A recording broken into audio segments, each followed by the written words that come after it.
பிலிப்பியர் 2ஆம் அதிகாரம் 12-13 வசனம். ஆதலால் எனக்கு பிரியமானவர்களே, நீங்கள் எப்பொழுதும் கீழ்ப்படுகிறபடியே நான் உங்களுக்கு சமீபமாய் இருக்கும் பொழுது மாத்திரமல்ல, நான் தூரமாய் இருக்கிற இப்பொழுதும் அதிக பயத்தோடும் நடுக்கத்தோடும் உங்கள் ரட்சிப்பு நிறைவேற பிரயாசப்படுங்கள். ஏனெனில் தேவனே தம்முடைய தயவுள்ள சித்தத்தின்படி விருப்பத்தையும் செய்கையையும் உங்களில் உண்டாக்குறவராய் இருக்கிறார். அப்போஸ்தலனாகிய பவுல் அநேக நிருபங்களை எழுதியிருக்கிறார். அவர்களுக்கு ஒரு நல்ல அடைமொழி கொடுக்கிறார். பிரியமானவர்கள், அவர்கள் கர்த்தருடைய வார்த்தைக்கு கீழ்ப்படுகிறவர்கள், அவர்கள் ரட்சிக்கப்பட்டவர்கள். இவர்களுக்கு ஒரு கடிதத்தை அவர் எழுதும்போது அவர் எழுதுகிறார், இப்பொழுது அதிக பயத்தோடும் நடுக்கத்தோடும் உங்கள் ரட்சிப்பு நிறைவேற பிரயாசப்படுங்கள். ஏனெனில் தேவன் தம்முடைய சித்தத்தின்படியே உங்களுக்கு விருப்பத்தையும் செய்கையும் உண்டு பண்ணுகிறவராய் இருக்கிறார். ஆகையினாலே நீங்கள் ரட்சிப்பு நிறைவேற பிரயாசப்படுங்கள் என்று சொல்லுகிறார். தேவனுடைய நாமத்துக்கு மகிமை உண்டாவதாக. நாம் எல்லாரும் கர்த்தருடைய பிள்ளைகளாகிய நாம் ரட்சிக்கப்பட்டவர்கள். ஆனால் இந்த ரட்சிப்பு என்று சொல்லுகிற வார்த்தை ஒரு நிறைவேறுதலுக்காக காத்திருக்கிறது. வேதம் சொல்லுகிறது, முடிவு பரியந்தம் நிலைத்திருக்கிறவனே ரட்சிக்கப்படுவான் என்று சொல்லியிருக்கிறார். இங்கே நீங்கள் ஒரு கிரியைகளை நீங்கள் வாசிப்பீர்களானால், அந்த ரட்சிக்கப்பட்டவர்களுக்கு உள்ளே தேவன் தம்முடைய தயவுள்ள சித்தத்தின்படியே விருப்பத்தையும் செயலையும் உண்டாக்குகிறார். தேவனுடைய நாமத்துக்கு மகிமை உண்டாவதாக. நம்முடைய கிறிஸ்தவ வாழ்க்கையை 2 பகுதிகளாக பிரிக்கலாம். ஒன்று, நாம் கிறிஸ்துவை அறிந்து ரட்சிக்கப்படுவதற்கு முன்னுள்ள வாழ்க்கை. இன்னொன்று, நாம் ஆண்டவராய் இயேசுவை ஏற்றுக்கொண்ட பிறகு நாம் ரட்சிக்கப்பட்ட ஒரு வாழ்க்கை. இந்த 2 பகுதிகளாக நம்முடைய ரட்சிப்பின் வாழ்க்கையை பிரிக்கலாம். நாம் ரட்சிக்கப்படுவதற்கு முன்னதாக நம்முடைய மாமிசமும் நம்முடைய மனசும் விருப்பத்தை உண்டாக்கினது. நீங்கள் எபேசியர் 2ஆம் அதிகாரம் 3ஆம் வசனத்தை நீங்கள் வாசிப்பீர்களானால், அந்த ஆகாயத்து அதிகார பிரபுவாகிய அவன் நம்முடைய மாமிசத்திலும் நம்முடைய மனதிலும் சில விருப்பங்களை உண்டாக்கினான். மாம்சமும் மனசும் விரும்பினவைகளை நாம் செய்து நாம் கோபாக்கினையின் பிள்ளைகளானோம் என்று சொல்லியிருக்கு. அப்போ நம்ம மாம்சத்தையும் மனசையும் நாம் விரும்பினபடி செய்வோமானால் அதனுடைய முடிவு என்ன என்று கேட்டால், ஒரு கோபாக்கினைக்கு பாத்திரராக நாம் இருந்தோம். இந்த கோபாக்கினை மீட்கும்படியாக இயேசு நம்மை தேடி வந்தார், நம்மை ரட்சித்தார், நம்மை கோபாக்கினையில் இருந்து நம்மை மீட்டு கொண்டார். இப்போ மீட்டு கொண்ட தேவன் நம்மை மீட்டதோடு நிறுத்தி விடுகிறதில்லை. நம்மை மீட்ட தேவன் நமக்குள்ளே ஒரு விருப்பத்தை உண்டாக்குகிறார். சுருக்கமாக சொன்னால், இஸ்ரவேல் ஜனங்கள் எகிப்திலே அடிமைகளாக இருந்தார்கள். 430 வருஷ அடிமைத்தனத்திலே அவர்கள் தேவனை நோக்கி கதறினார்கள். விடுதலைக்காக அவர்கள் ஜெபித்தார்கள். இப்பொழுது ஆண்டவர் எகிப்திலே இருந்து அவர்களை விடுதலையாக்கி, சரிப்பா, நீங்கள் கேட்ட விடுதலை நான் கொடுத்துட்டேன், சரி உங்கள் வேலையை பாருங்க அப்படின்னு விட்டுறல. விடுதலை ஆக்கின பிறகுதான் தேவன் தன்னுடைய வேலையை ஆரம்பித்தார்.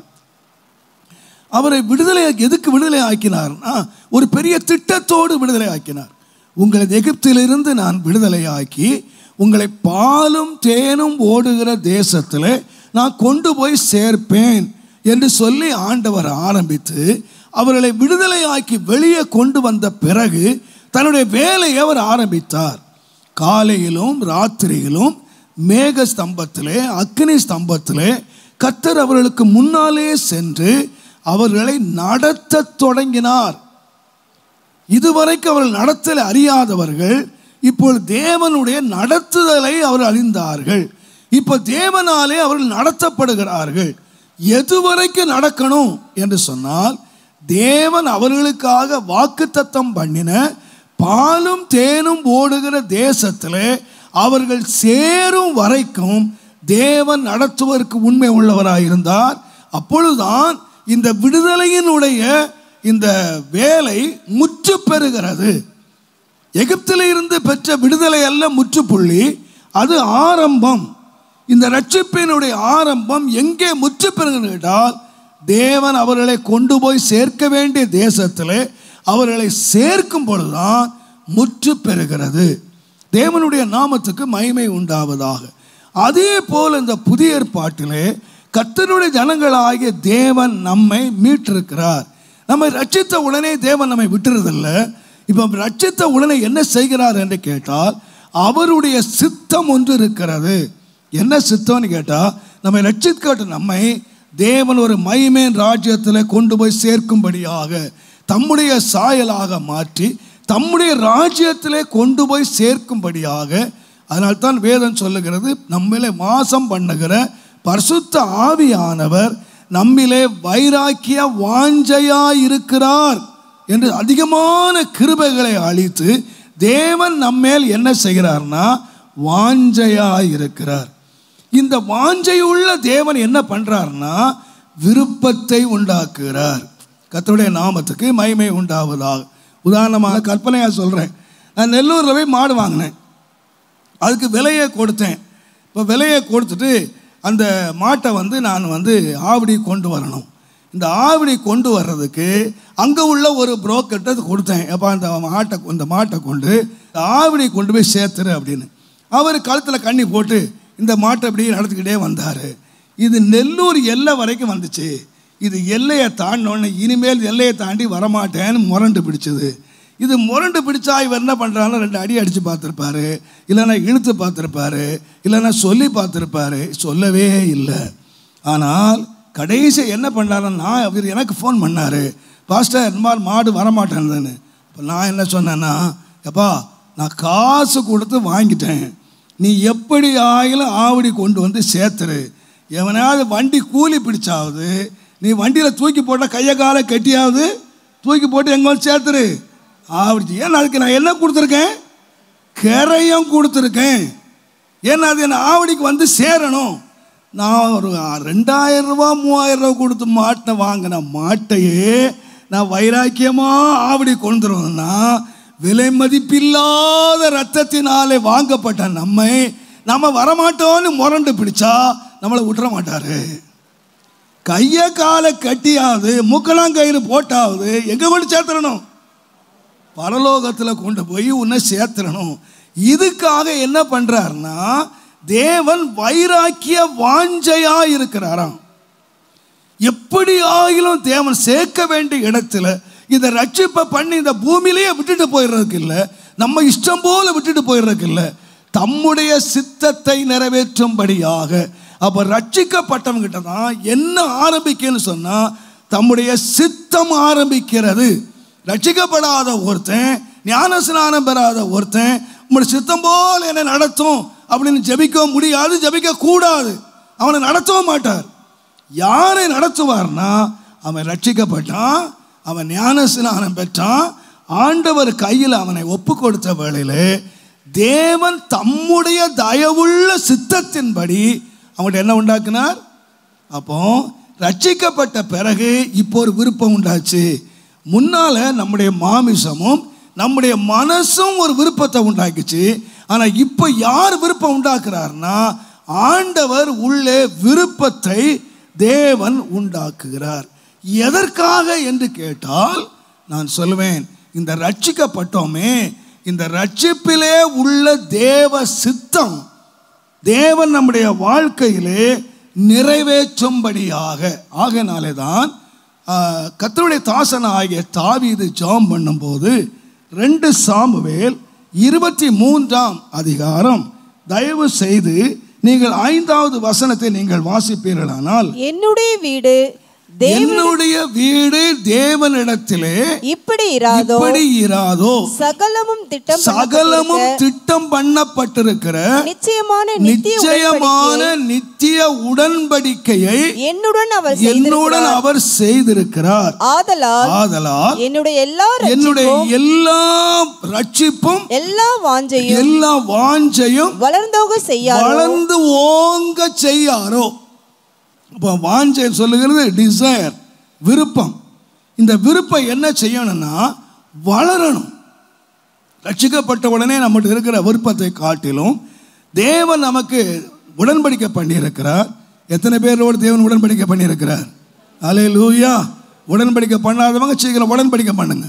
இந்த உடன்படிக்கையில் என்ன இருக்குன்னு கேட்டிங்கன்னா, தேவன் சகலத்தையும் திட்டம் பண்ணிட்டார். நாம் என்றைக்கு ஆண்டவரோடு இந்த ரட்சிப்பையும் இந்த உடன்படிக்கையும் தேவன் செய்து கொண்டோமோ அன்றைக்கே ஆண்டவர் என்ன பண்ணிட்டார்னா, நம்மை குறித்து உள்ள சகல திட்டங்களையும் ஆண்டவர் செய்துட்டார். இந்த திட்டத்தை நிறைவேற்றுவதற்கு ஆண்டவர் என்ன செய்கிறார் என்று கேட்டால், விருப்பத்தை உண்டாக்குகிறார். பலவந்தம் அல்ல, தேவன் விருப்பத்தை உண்டாக்குகிறார். இந்த விருப்பத்துக்கு ஒரு மனிதன் செயல்படுவானால் அந்த விருப்பத்துக்கு ஏற்ற விதமாக தேவன் செயல்படுவதற்கு விருப்பத்தையும் செய்கையும் தேவன் உண்டாக்குகிறார். அப்ப என்னத்தை நாம விரும்புகிறோமோ அதுதான் செயல் வடிவிலே வருகிறது. நாம் என்ன ஆவிக்குரிய வாழ்க்கையில் செயல்பட வேண்டும் என்றால், நம்முடைய விருப்பம் எதுவோ அதுவே என்ன செய்யணும், செயல் வடிவமாக வருகிறது. ஆகையினாலே நம்முடைய செயல் தேவ சித்தத்தின்படி செயல்படுவதற்காக முதலாவது என்ன செய்கிறார்னா விருப்பத்தை உண்டாக்குகிறார். இந்த விருப்பம்தான் நம்முடைய வாழ்க்கையிலே செயலாக மாறுகிறது. ஆனால் அநேக வேளைகளிலே நாம் என்ன செய்கிறோம்னு கேட்டிங்கன்னா, தேவனுடைய விருப்பத்துக்கு செயல்படுவதை காட்டிலும் பவுல் சொல்லுகிறது போல, நான் விரும்புகிறதை நான் செய்யாமல் நான் வெறுக்கிறதையே செய்கிறேன் என்று சொன்னதனுடைய காரணம் என்னவென்றால், அவருடைய விருப்பம் ஏன் நிறைவேற முடியலைன்னு சொன்னால், அவருடைய உள்ளத்திலே உள்ள பாவம் இந்த விருப்பத்தை அணைத்து விடுகிறது, இந்த விருப்பத்தை தடுத்து விடுகிறது, செயல்பட முடியாமல் செய்து விட்டது. இப்பொழுது அவர் சொன்னார், தேவனுடைய ஆவியின் பிரமாணம் என்னை விடுதலை ஆக்கிற்று. இப்ப நான் என்ன செய்கிறேன்னா, தேவனுடைய விருப்பத்தை நான் நிறைவேற்றுகிறேன். அதனால தான் பாருங்க பவுல் சொன்னாரு, அப்போஸ்தலர் 20ஆம் அதிகாரம் 24ஆம் வசனத்தை நீங்கள் வாசித்தீர்களானால், ஆகிலும் அவைகளில் ஒன்றையும் குறித்து கவலைப்படேன். அவைகள் சொல்றது முன்னால் இருக்கு. அவர்களுக்கு கட்டுகளும் காவல்களும் உபத்திரவங்களும் நிறைய பிரச்சனைகள் இருப்பதாக ஆவியானவரே சொல்றாரு. அவர் வாழ்க்கையில் அனுபவிக்கிறாரு. அவர் சொல்றாரு, இது ஒன்றை குறித்து நான் கவலைப்பட மாட்டேன், என் பிராணனையும் நான் என்ன செய்ய மாட்டேன், அருமையாய் எண்ண மாட்டேன். என் ஓட்டத்தை நான் சந்தோஷத்தோட முடிக்கவும் தேவனுடைய கிருபையின் சுவிசேஷத்தை பிரசங்கம் பண்ணும்படிக்கு நான் கர்த்தராகிய இயேசு கிறிஸ்துவினிடத்திலே பெற்ற ஊழியத்தை நிறைவேற்றவுமே. அப்ப அவருடைய விருப்பம் என்னன்னு கேட்டீங்கன்னா, கர்த்தரிடத்தில் ஒரு ஊழியத்தை நான் பெற்றேன், இந்த ஊழியத்தை நான் நிறைவேற்றணும், அதை முடிக்கணும். அப்பதான் என் ஓட்டத்தை என்ன செய்ய முடியும்னா சந்தோஷமா முடிக்க முடியும். இது கர்த்தரிடத்தில் நான் பெற்றேன், இந்த பெற்றதை நான் நிறைவேற்ற வேண்டும். ஆனால் பாருங்க, பக்கத்தில் பார்த்தீங்கன்னா பாடுகள், உபத்திரவங்கள், அடி, காவல், கட்டுகள் இவைகள் வாழ்க்கையில் அனுபவித்தது மாத்திரமல்ல, இப்படி வரும்னு சொல்லி தீர்க்க தரிசனம் கூட வருது. ஆனால் இந்த தீர்க்க தரிசனங்கள், இந்த பாடுகள், இந்த வேதனைகள், இது எல்லாத்தையும் கடந்து தன்னுடைய ஓட்டத்தை எப்படி வெற்றியாக முடிச்சார்னு கேட்டிங்கன்னா, அவருடைய விருப்பம் என்னன்னா, என்ன நடந்தாலும் பிரதர், என் ஓட்டத்தை நான் முடிக்கிறதுக்கு என்னுடைய ஒரு பெரிய விருப்பம் இருக்கு, கர்த்தரிடத்திலே பெற்ற ஊழியத்தை நான் நிறைவேற்ற வேண்டும். அந்த விருப்பம்தான் செயல் வடிவாக மாறிச்சு. இங்கே பாடுகளும் கஷ்டங்களும் அவமானங்களும் நிந்தைகளும் பசியும் பட்டினியும் வாழ்க்கையை தாக்கினாலும் ஆவியான விருப்பத்தை கொடுத்தார். என்ன கொடுத்தார்னா, நீ பெற்றதை நிறைவேற்ற வேண்டும், கர்த்தரிடத்திலே பெற்ற ஊழியத்தை நிறைவேற்ற வேண்டும் என்ற விருப்பம்தான் இந்த பாடுகளை எல்லாம் அவர் சகிக்கவும் பொறுக்கவும் உதவி செய்தது. அதனால தான் கடைசி சொன்னார், என் ஓட்டத்தை நான் முடிச்சிட்டேன், சந்தோஷமா என் ஓட்டத்தை முடித்தேன், என் நீதியின் கிரீடை எனக்கு வைக்க நம்பிக்கையோடு என் ஓட்டத்தை முடித்த காரணம் கேட்டீங்கன்னா, இந்த பெற்ற ஊழியத்தை நான் என்ன செய்யணும், நிறைவேற்றணும். அதே விதமாக தான் பவுல் எழுதுறாரு, நீ பெற்ற ஊழியம் மாத்திரம் அல்ல, பெற்ற ரட்சிப்பையும். எத்தனை பேர் ரட்சிப்பை பெற்றீங்க? அல்லேலூயா. ரட்சிப்பை பெற்ற நான் இந்த ரட்சிப்பை என்ன செய்யணும்னா கடைசி வரைக்கும் காத்துக்கொள்ளணும். நீங்கள் பாருங்கள், நிறைய பேர் ரட்சிக்கப்பட்டவங்க பெற்றவங்க அதை சரியாக்கலை. உதாரணமாக நீங்கள் வாசித்தீங்கன்னா அப்போஸ்தலர் நடவடிக்கைகள் புஸ்தகம் 1ஆம் அதிகாரம் தயவு செய்து 17ஆம் வசனத்தை வாசித்தீங்கன்னா, அவன் எங்களில் ஒருவனாக எண்ணப்பட்டு இந்த ஊழியத்திலே பங்கு பெற்றவனாயிருந்தான். அப்ப என்ன பெற்றிருந்தான்? ஊழியத்திலே பங்கை என்ன செய்தான்? பெற்றான். ஊழியத்திலே பங்கு பெற்றவனாயிருந்தான். அப்ப ஊழியத்திலே அவனுக்கு ஒரு பங்கு கிடைச்சது. இந்த ஊழியம் என்ன ஊழியம் தெரியுமா? ஆண்டவர் பாருங்க, அவர் வாழ்ந்த காலத்தில் பல லட்சம் மக்கள் இயேசுவை பின்பற்றினாங்க.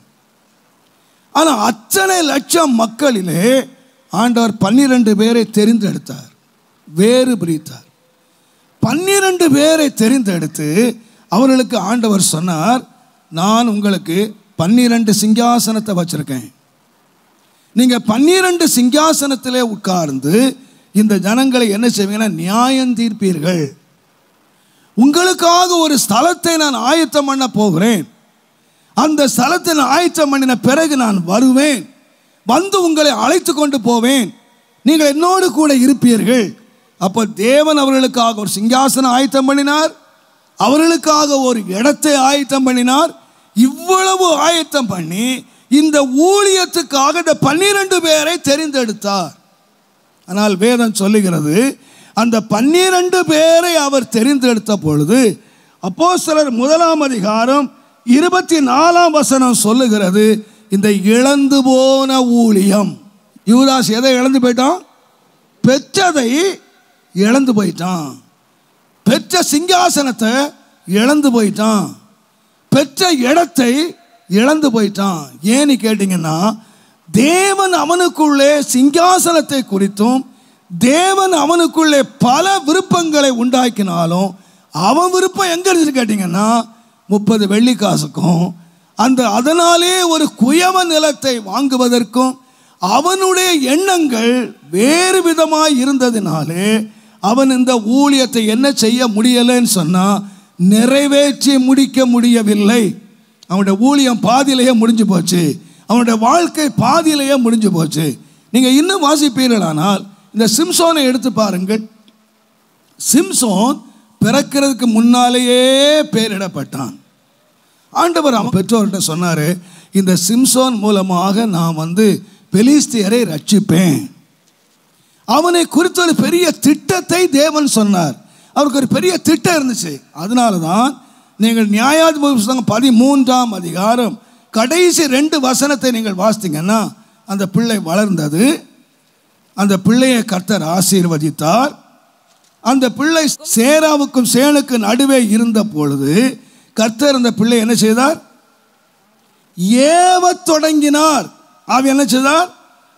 எதுக்கு ஏவினார்? எதற்காக தேவன் அழைத்தாரோ அதை நிறைவேற்றுவதற்கு அவனை ஏவினார் அல்லது விருப்பத்தை உண்டாக்கினார். அவனுடைய உள்ளத்தில் ஏவுதலை கொடுக்கிறார். ஆனால் நீங்கள் அடுத்த 14ஆம் அதிகாரத்தை வாசித்து பாருங்க. அந்த 13ஆம் அதிகாரம் முடிகிறது, கர்த்தர் அவனை ஏவ தொடங்கினார். ஆனால் 14ஆம் அதிகாரம் 1ஆம் வசனம் ஆரம்பிக்கிறது. அவங்க அப்பாட்ட சொல்றான், அந்த பொண்ணு என் கண்ணுக்கு ரொம்ப விருப்பமானவள். அப்போ அவனுடைய விருப்பம் என்னன்னு கேட்டீங்கன்னா, ஆவியானவர் ஒரு பெரிய திட்டத்தோடு அவனை ஏவுகிறார். பட் அவனுடைய விருப்பம் என்னன்னு கேட்டீங்கன்னா, அவன் கண்ணுக்கு விருப்பமானது. அவன் எந்த விருப்பத்தை நிறைவேற்ற முயற்சித்தான் சொன்னா, அவனுடைய கண்ணினுடைய விருப்பத்தை நிறைவேற்ற முயற்சித்தான். அவனுடைய முடிவு பாருங்க, மிக துக்கமான சம்பவமாக அவனுடைய ஊழியம் முடிஞ்சு போச்சு. அவனுடைய ஊழியம் ஸ்டாப் ஆயிடுச்சு. தேவன் அவனை கொண்டு நிறைவேற்ற வேண்டிய ஊழியம் நிறைவேற முடியாமல் போய்விட்டது. சாலமோனை எடுத்து பாருங்கள். சாலமோனை தேவன் அழைத்தார். அவன் அப்பா சொன்னார் சாலமோன்ட்ட, மகனே உன்னை ஆண்டவர் விசேஷமாக அழைச்சிருக்காரப்பா. தேவனுடைய பெரிய ஆலயத்தை கட்டுவதற்கு உன்னை அழைத்தார். நீ பயத்தோடும் பக்தியோடும் நீ மிகுந்த உற்சாக மனதோடும் தேவனை சேவி. அவனுடைய ஆரம்பம் ரொம்ப நல்லா இருந்துச்சு. தேவனை திட்டத்தோடு வைத்திருக்கிறார். அதுக்கு ஞானத்தை கொடுத்தார், அதற்கு உணர்வை கொடுத்தார், அதற்கு எல்லாவற்றையும் ஆண்டவர் பேசினார். ஆனால் வேதம் சொல்லுகிறது அவனுடைய அந்திம காலத்தில் கர்த்தர் அவனோடு நேரடியாய் வந்து பேசின பொழுதும் அவன் கீழ்ப்படியாமல் வேதம் சொல்லுகிறது கர்த்தர் அவன் மேல் கோபமானார். அவன் அதை நிறைவேற்ற முடியாதவனாக அவன் போய்விட்டான். எல்லா பயத்தோடு சொல்ல அருமையானவர்களே, பரிசுத்தவான்கள் நமக்கு முன்னாலே அநேக ஓட்டத்தை ஆரம்பித்தவர்கள் தங்களுடைய ஓட்டத்தை நிறைவேற்ற முடியாமல் போய்விட்டார். ஆனால் உங்களுக்கு ஒரு எச்சரிக்கையாக அவர் சொல்லுகிறார், பயத்தோடும் நடுக்கத்தோடும் இந்த ரட்சிப்பு நிறைவேற பிரயாசப்படுங்கள். ஏனென்றால் முன்னாலே அநேகர் தங்களுடைய ஓட்டத்தை ஆரம்பித்தவங்க ஓடி முடிக்காம போயிட்டாங்க. நீங்க இழந்து போயிடாதீங்க. தேவன் உண்டாக்கின விருப்பங்கள், தேவன் உண்டாக்குற சித்தத்தை நடத்துகிற விருப்பங்கள், இவைகளை நீங்கள் நிறைவேற்ற நீங்கள் முயற்சிக்க வேண்டும், அதற்கு அர்ப்பணிக்க வேண்டும். ஆகையினாலே தான் அப்போஸ்தலனாகிய பவுல் தேவனுடைய நாமத்துக்கு மகிமை உண்டாகிற கடைசியாக நிருபத்தை எழுதும் பொழுது 2 தீமோத்தேயு 4ஆம் அதிகாரம் 8ஆம் வசனத்தை நீங்கள் வாசிப்பீர்களானால், இது முதல் நீதியின் கிரீடம் எனக்காக வைக்கப்பட்டிருக்கிறது. நீதியுள்ள நியாயாதிபதியாகிய கர்த்தர் அந்நாளிலே அதை எனக்கு நீதியுள்ள நியாயாதிபதியாகிய கர்த்தர் அந்நாளிலே எனக்கு அதை எனக்கு தந்தருளுவார்.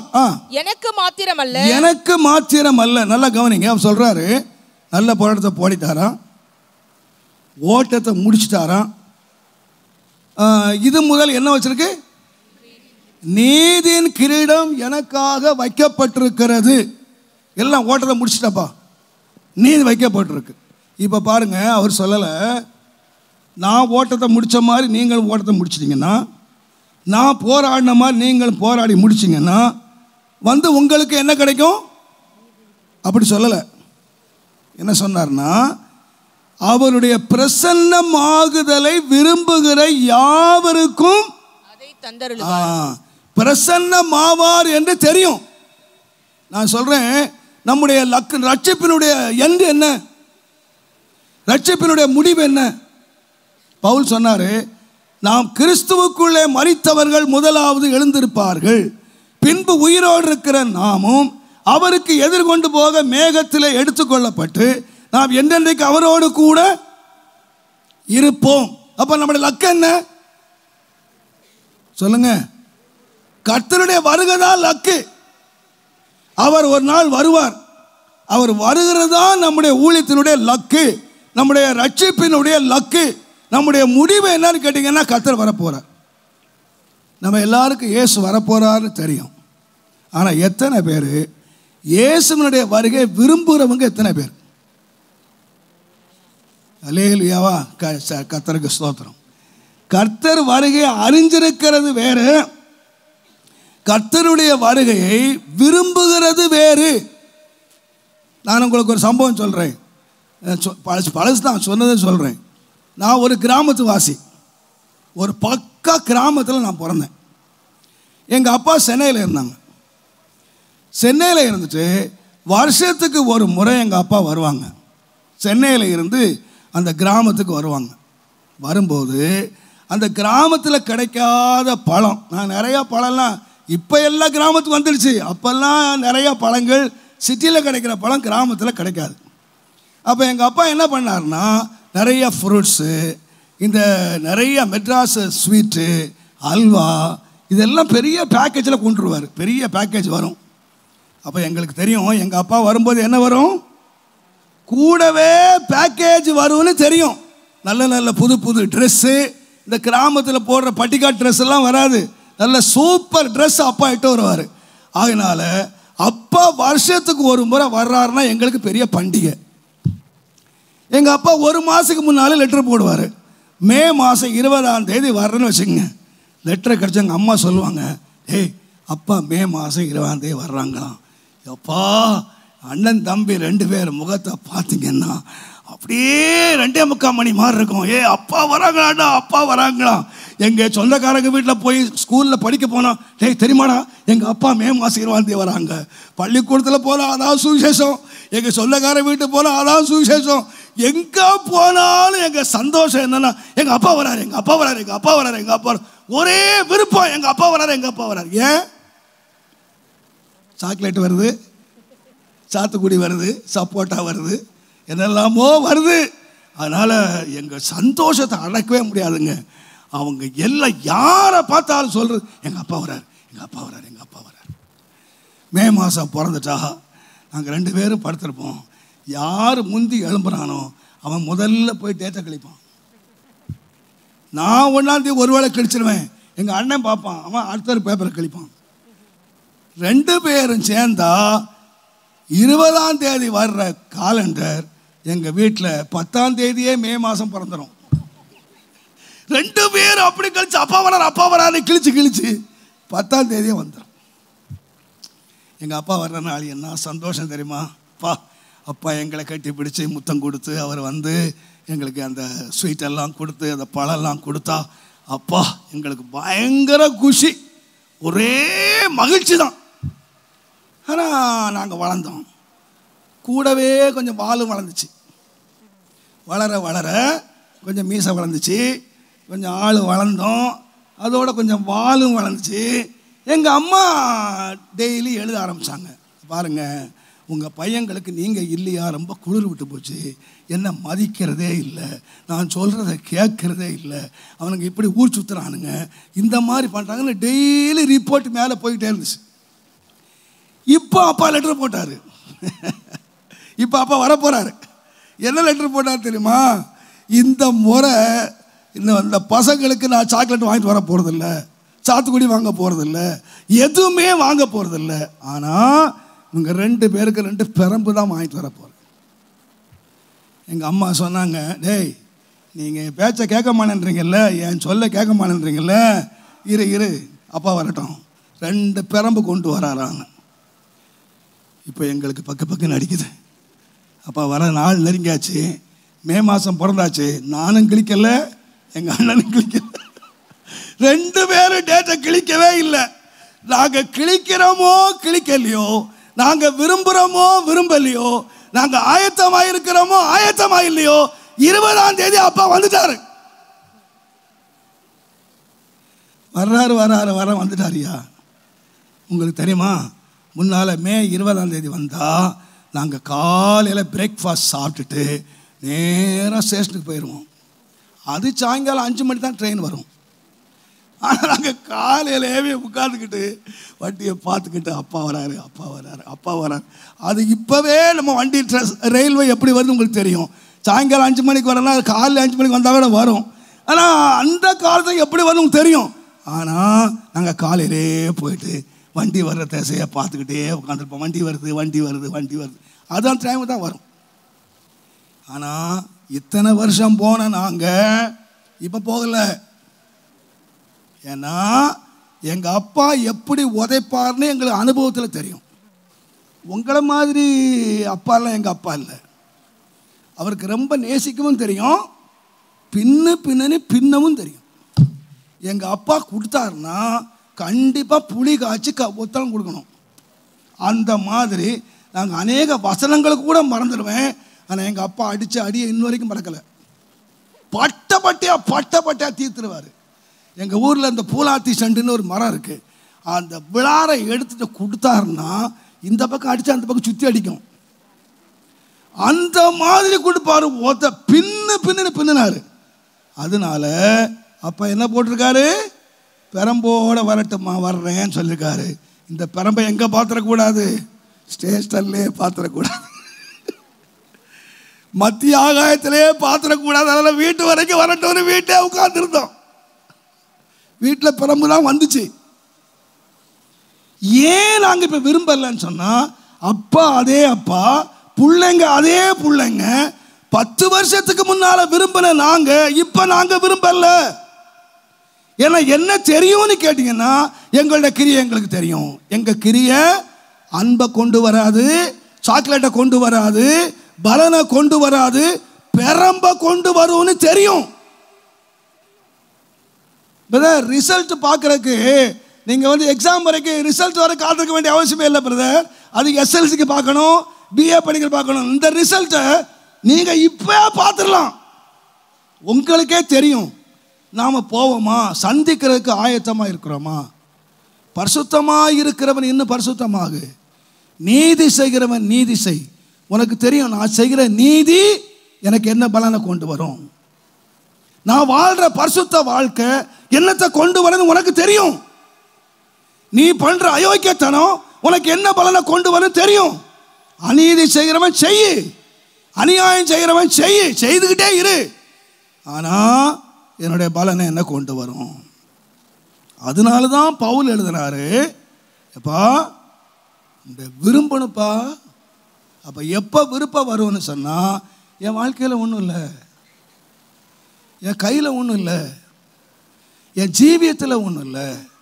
அவருடைய விருப்பத்தின்படியே நான் நடந்தேன், அவருடைய சித்தத்தின்படியே நான் நடந்தேன், என் வாழ்க்கையை நான் பரிசுத்தமாக காத்துக்கிட்டேன் என்று சொல்லுகிறவர்கள் மாத்திரம்தான் கர்த்தருடைய வருகை எப்படி எதிர்பார்க்கிறாங்கன்னு சொன்னால் நான் சொல்லுவேன் வாஞ்சையோடு.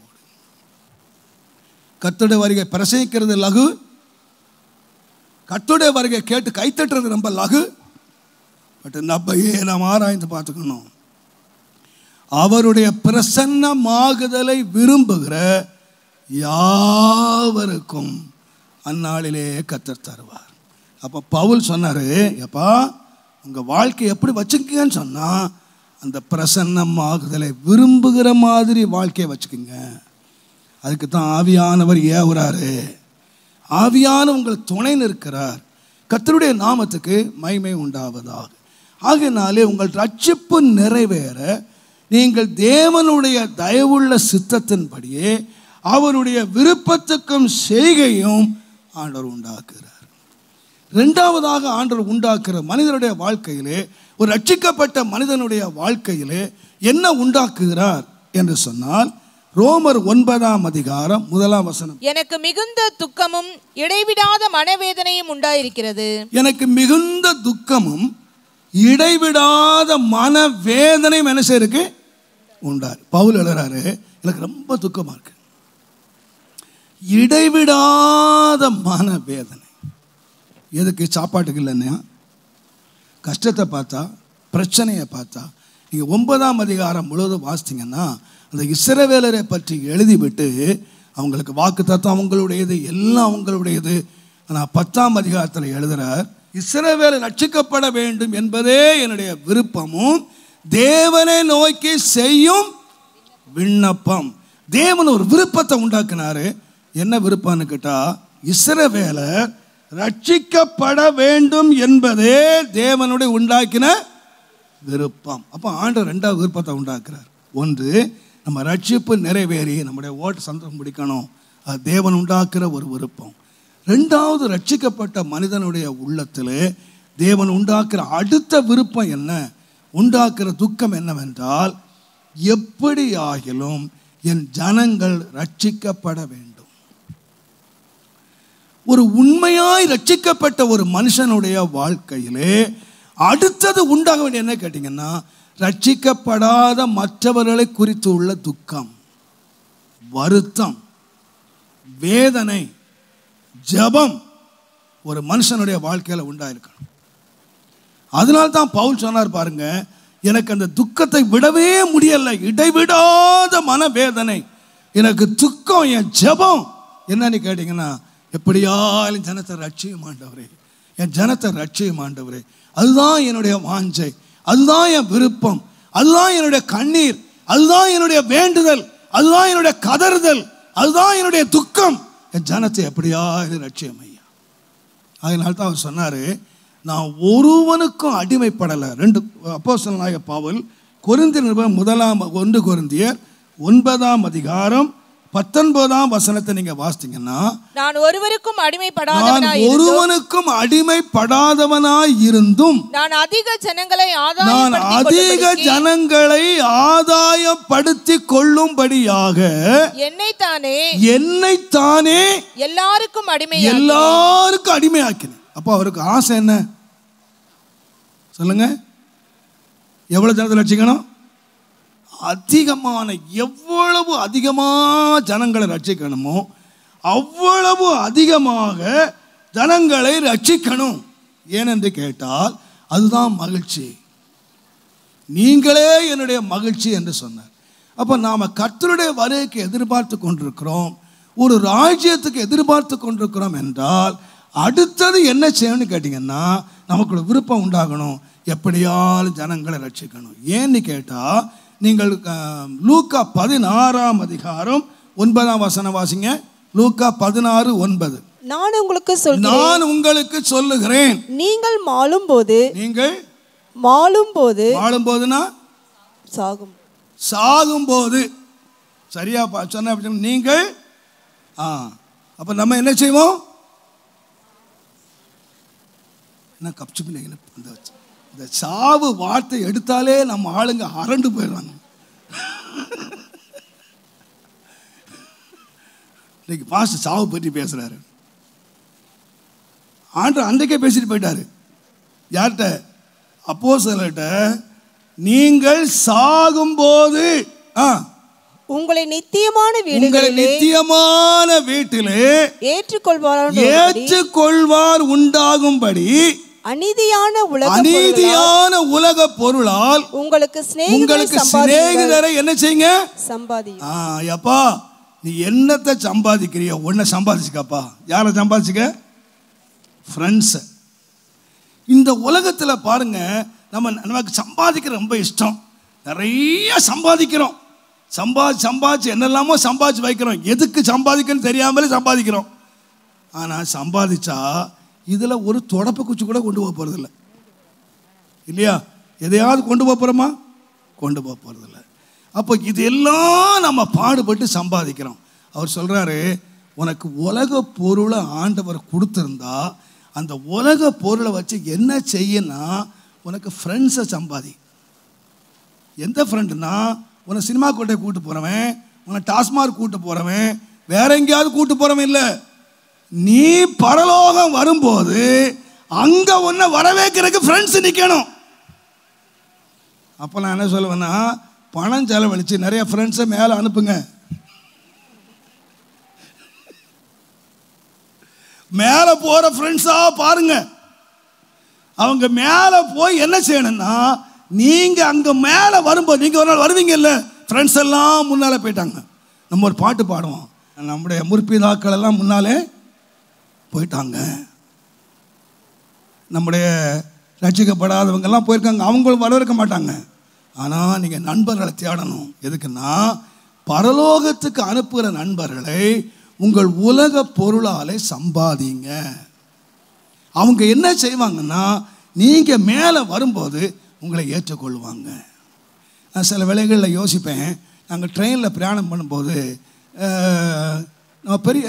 நாங்கள் ஹையர் கிளாஸில் போகும்போது பக்கத்தில் உட்காரவெல்லாம் என்னை முறைச்சி பார்ப்பான். இந்த காட்டன் ஜிப்பாவுக்கும் இங்கே என்ன மாதிரியா, அவன் ஷூட்டு கோட்டும் போட்டு பூட்டெல்லாம் போட்டு நம்ம பக்கிற மாதிரி அப்படியே ஜிப் போட்டு உட்காந்தா அவங்க அப்படியே பார்த்துட்டு இருப்பான். பேசக்கூட மாட்டான், அமைதியாக பேசக்கூட மாட்டான், அப்படியே உட்காந்துருப்பான். ஆனால் பிரயாணத்துலேயும் பேச மாட்டாங்க, யாருனாலும் என்னன்னு கேட்க மாட்டாங்க. ஆனால் கீழே இறங்கும்போது பார்த்திங்கன்னா எங்களை வரவேற்கிறதுக்கு எப்படியே 10-20 பேர் இருப்பாங்க.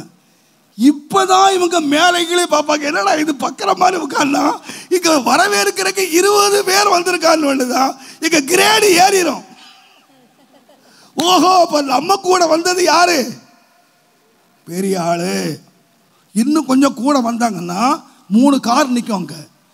ஓஹோ, நம்ம கூட வந்த ஆள் யாரு? இவரை வரவேற்க 3 கார் வந்திருக்கு. அப்போ வரவேற்பாளர்கள் கூட கூட. அதனால தான் பாருங்க, நம்ம அரசியல்வாதிகள் எல்லாம் லஞ்சம் கொடுத்தாகிலும் காசு கொடுத்தாகிலும் ஒரு ஆளுக்கு 500 ரூபா கொடுத்து பிரியாணி கொடுத்து, நான் வந்தா காரை பின்னால ஓட்டிட்டு வா, நான் வந்தா ஜே ஜே ஜேன்னு போடு. இதெல்லாம் எங்க படிச்சான்? பைபிள்ல தான் படிச்சான். 500 ரூபாய் பிரியாணியும் கொடுத்து யாரை சம்பாதிச்சான்? ஒருத்தர் ஒரு முறை சொன்னாரு, காலையில 500 ரூபாய் வாங்கிட்டான். வாங்கிட்டு ஒரு கட்சி தலைவர் வந்தாரு, அவருக்கு ஜெயல் சொன்னான். சாயங்காலம் இன்னொரு கட்சி தலைவர் அவன்கிட்ட 500 வாங்கிட்டான். இவன் மறந்துட்டு காலைல சொன்னாரு, அவனுக்கே ஜெய ஜெய. இவனுக்கு தலைமையில் அடிச்சு, ஆனா பாவிகளா காசு நான் கொடுத்தேன். அரசியல்வாதிகள் எல்லாம் பண்ற வித்தைய பார்த்தீங்கன்னா அவன் கூட்டம் சேர்க்கிறான். எதுக்கு? நம்ம ஆவடி வரும்போது நம்ம கார் சும்மா போச்சுன்னா மரியாதை இல்லை. அதனால ஆவடி வரும்போது ஒரு 5000 பேரை கூட்டிட்டா, ஐயோ இவருக்கு எத்தனை ஓட்டு இருக்கு, அதுக்கு பாவி லஞ்சம் கொடுத்து சோறு போட்டு பிரியாணி போட்டு அவன் 5 நிமிஷம் அல்லேலியா சொல்றதுக்கு பண்ணிட்டு போறாங்க. பாருங்க, அமெரிக்காவில் இருந்த ஒரு பெரிய மிஷினரி ஆப்பிரிக்கா போனாராம். பல வருஷம் மனுஷன் அங்கே உழைச்சாரு, ஜீவனை கொடுத்து உழைச்சாரு. அநேக ஆயிரக்கணக்கான ஆத்துமாக்களை ஆண்டவனை நடத்தினார். தன்னுடைய வாலிபத்தில் அதிகமான பிரயாசம் எடுத்து அந்த மனுஷன் வேலை செய்து வயதான காலத்தில் முதிர் வயதில் அவருக்கு வேலை செய்ய முடியாததுனால அவர் தன்னுடைய சொந்த நாட்டுக்கு திரும்பி வந்தார், அமெரிக்கா திரும்பி வந்தார். அப்போ இவர் கப்பல் அமெரிக்காவிலேருந்து ஆப்பிரிக்காவிலேருந்து அமெரிக்கா வந்துருச்சு. அமெரிக்கா வந்து ஒரு பெரிய ஒரு ஆசை, 25-30 வருஷம் நாம் வந்து இந்த நாட்டை விட்டுட்டு நம்ம கர்த்தருக்காக இந்த ஆப்பிரிக்காவை இவ்வளோ கஷ்டப்பட்டோமே, நம்மளை யாராவது வரவேற்க வந்திருக்காங்களா அப்படின்னு பார்க்குறதுக்கு மேல் தட்டில் ஏறி பார்த்தாராம். அப்போது அங்கே ஆயிரக்கணக்கான மக்கள் நிற்கிறாங்களாம். இவருக்கு சந்தோஷம் தாங்க முடியலை, என்னை வரவேற்க இத்தனை ஆயிரக்கணக்காக வந்திருக்காங்களே அப்படின்னு பார்த்துட்டு இந்த மனுஷன் சூட்கேஸ் எடுத்துட்டு கப்பல்லேருந்து முதல் ஆளாக இறங்கி ஓடி வந்தார்.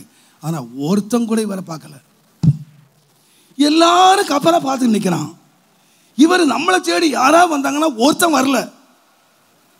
என்னடா நம்மளை பார்க்க ஒருத்தன் வரல, நம்ம நாட்டிலேயே நம்மளை ஒருத்தன் பார்க்க வரலையே, நம்முடைய குடும்பத்தார் கூட வரலையே என்று சொல்லி ரொம்ப வேதனையாக பட்டுட்டு, யாருக்கு தான் இந்த ஆயிரக்கணக்கான மக்கள் நிற்கிறாங்க அப்படின்னு திரும்பி பார்த்தா அந்த நாட்டுக்கு ஜனாதிபதி கீழே இறங்கி வராரு.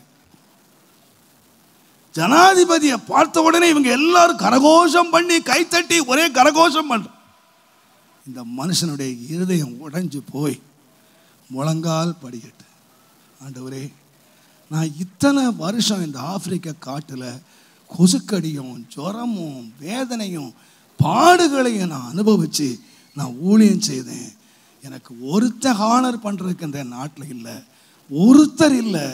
ஆனால் ஒரு வாரம் போய் காட்டில், அதே காட்டில் வேட்டையாடி மானையும் வேட்டைக்கறியும் சாப்பிட்டு குடித்து வெறிச்சு இன்பத்தை அனுபவிச்சு சிற்றின்பங்களில் உழஞ்சு வர்ற ஒரு மனுஷனை வரவேற்கிறதுக்கு இத்தனை ஆயிரக்கணக்கான மக்கள் இருக்காங்க.